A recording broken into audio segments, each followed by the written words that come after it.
Hello, House of Prayer family. This is Sharon. I'm here this afternoon to bring you the dialogue with the Father, His Word from Above.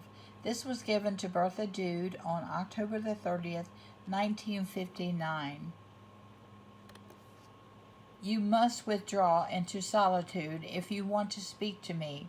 I merely require you to withdraw from the world and into your closet, and then turn your thoughts to me alone, so that you mentally detach yourself from the world and all its requirements, so that you give no room in your heart to anything but me, and so that you approach me in a childlike manner in order to hear me and my words. I want a prayer in spirit and in truth, which necessitates that you completely detach yourself from all worldly thoughts. It necessitates listening within a silent dialogue with your Father and an attentive ear within for what your answer your Father might give. Your words will not remain without reply, if only you listen for it. If you truly desire a dialogue so that you address me and subsequently wait for what I have to say to you in response. The private dialogue with my child is exceedingly pleasing to me. After all, the child is opening its heart to me so that I can provide it with an answer which is intended only for the benefit of its soul. Yet I can never do this in the midst of the world, when the human being is distracted in every way from heartfelt thoughts of his eternal Father. He can certainly send a quick prayer up to me even in the midst of the world, and he will be advised if he tries as often as possible to send a short thought to me, and therefore remains in constant contact with me. But a prayer in spirit and in truth, when he may distinctly receive my fatherly love, can only take place in the closet of his heart, and silent retreat and the heartfelt devotion of the child to its father.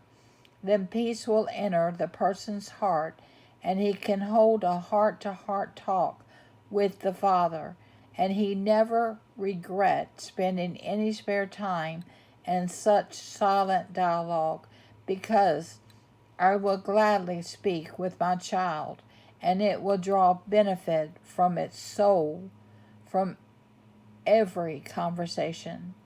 Detaching himself from the world will often be difficult for a person. My adversary will hinder from doing so in every possible way. Time and again he will try to disturb or prevent it. But the human being's will should be stronger and resist my adversary. Then the person will receive strength and be able to accomplish his intention, to unite with me in heartfelt prayer and to hear the Father's words. Only an intimate bond like this will enable you humans to hear my word from above through a human being. Only a union in spirit and in truth makes it possible for my spirit to pour itself into an open vessel, and therefore great blessings rest in this beginning, this intention of becoming receptive to me and of allowing my flow of grace to pour into oneself. For countless souls participate in the transmission of my word, which also desire to hear the Father's voice, and with heartfelt longing are waiting to be addressed by the Father.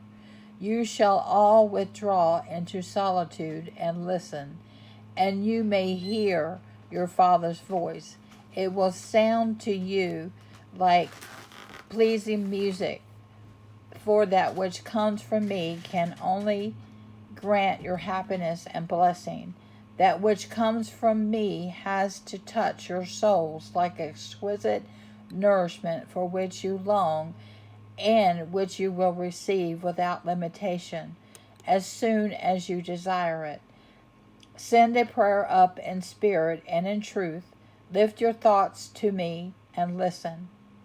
And I will speak to you like a father speaks to his child, and your soul will cheer and rejoice at every word that comes forth from the mouth of God. Amen. Matthew 4:4. But Jesus answered, It is written, Man shall not live on bread alone, but on every word that comes from the mouth of God. Matthew 6:6. But when you pray, go into your inner room, shut your door, and pray to your Father who is unseen. And your Father who sees what is done in secret, I will reward you. John 4:23-24.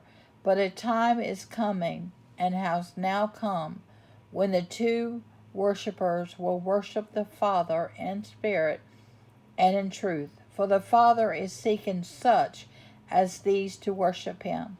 God is spirit, and his worshippers must worship him in spirit and in truth. Proverbs 3:6-7. Listen for God's voice in everything you do. Everywhere you go, he's the one who will keep you on track.